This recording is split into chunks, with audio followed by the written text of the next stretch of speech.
What's going on, guys? Welcome back to BlackTideTV. Now today I was planning to do my reaction to supply drops in Modern Warfare Remastered video, where I was just going to talk about how I feel about the supply drop system. I know you guys have been waiting for that video for quite some time, ever since I did my live stream on it, but I just don't have any gameplay. Unfortunately, I don't have any gameplay of the new maps or anything like that right now. So instead, what you're seeing is the Golden Weapon review for the MP5. It's been a while since we've done a Golden Weapon review for Modern Warfare Remastered. The last one was the very first Golden Weapon review for this game, and that was on the M40. So now we're looking at the MP5. It's just one of the weapons I happened to get gold recently, and I was like, you know what? This one's really easy to get a gameplay with. Just any free-for-all game I can win with the MP5, get it done, and get it out to you guys. While this video is coming out to you guys and you're watching this video, I am likely getting my own gameplay for that supply drop video. It will be coming out either tonight or tomorrow sometime. Now, I have been doing a lot of Modern Warfare Remastered videos recently. That's just because next week, starting December 20th, right after we do the Winter Crash live stream, I'm going to be playing a lot of Infinite Warfare because there's a lot of Infinite Warfare stuff happening.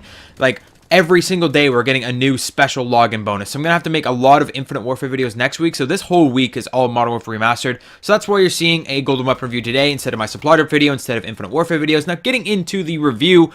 Holy crap, this has been a long intro, but the MP5 is a submachine gun. It's the very first submachine gun that you unlock in Modern Warfare Remastered. You actually don't even have to unlock it. It's available at level 1. You can just immediately start using it. And the MP5 is one of the most iconic weapons, if not the most iconic weapon of the entire Call of Duty series. I think there's an argument to be made that the AK-47 is a little bit more iconic, but the MP5 comes back in a lot of different Call of Duty games. It's like one of those weapons like the AK, like the M4, like the M16, where they bring it back year after year. They give it a different name. They kind of change what it looks like a little bit, but it's still the same weapon at its core. So the MP5 has been in a lot of Call of Duty games. In Modern Warfare 2, it came back as the MP5K. It came back in Black Ops 3 as the Kuda. It came back in Infinite Warfare as the HVR, or at least I think that the HVR is somewhat modeled after the MP5, but it comes back in a lot of different Call of Duty games, so it must be a really great weapon, right? Yeah, you could say that. I would say that the MP5 is one of the most popular, if not the most popular SMG in all of Modern Warfare Remastered.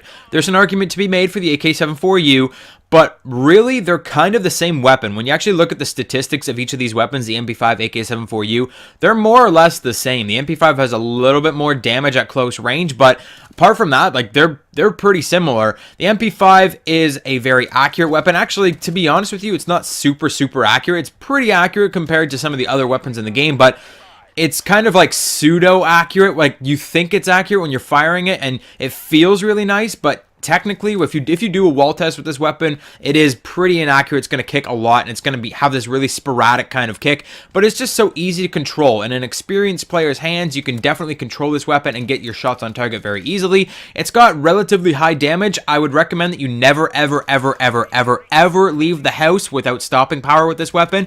Using this weapon without stopping power is pretty terrible. It's like a 3, 4, 5 shot kill most of the time when you're not using stopping power. Stopping power will bump it up, and it will kill people in 2 shots. So stopping power is a must for the MP5. Something that's pretty interesting about the MP5 that you might not know is that it actually shares ammo with the M9. So if you're using the M9 secondary, the pistol, you can actually get extra ammunition for your MP5. So you'll actually start with 30 extra rounds in the reserve ammunition for the MP5 if you are using the M9. That is without bandolier. So it's just 30 extra rounds. You go from 60 in the reserve to 90 in the reserve. Now the thing about that is, once you run out of ammo, because the MP5 and M9 actually share reserve ammo, once you run out of ammo with the MP5 and you swap over to your M9 for like the last ditch effort to pick up an enemy gun and keep going, you'll only have 1 clip with that M9 because it will use all of the reserve ammo for your MP5. So if you are looking to use the MP5 exclusively and you don't want to switch to a secondary weapon,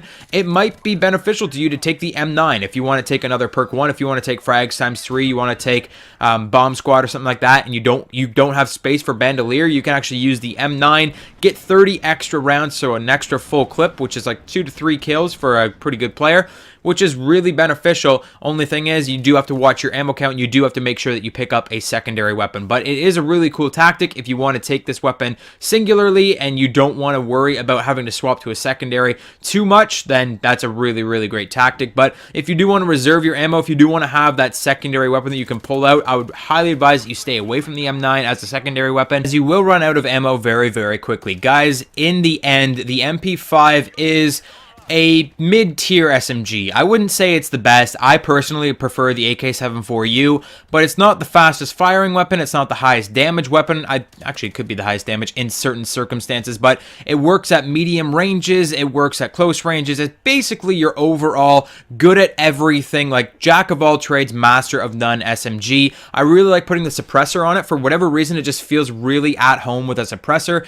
Final score for the MP5, we're giving this guy 4 out of 5 stars. It's pretty great, but it is not the best. Some of you may disagree with me on that. If you do, let me know in the comment section down below. Hit the like button if you enjoyed this video. Subscribe for more daily gaming goodness. As I said, that supply drop reaction video will be coming out as soon as I get a gameplay, so later tonight or possibly tomorrow. Thank you so much for watching this video, and I'll see you guys on the next one.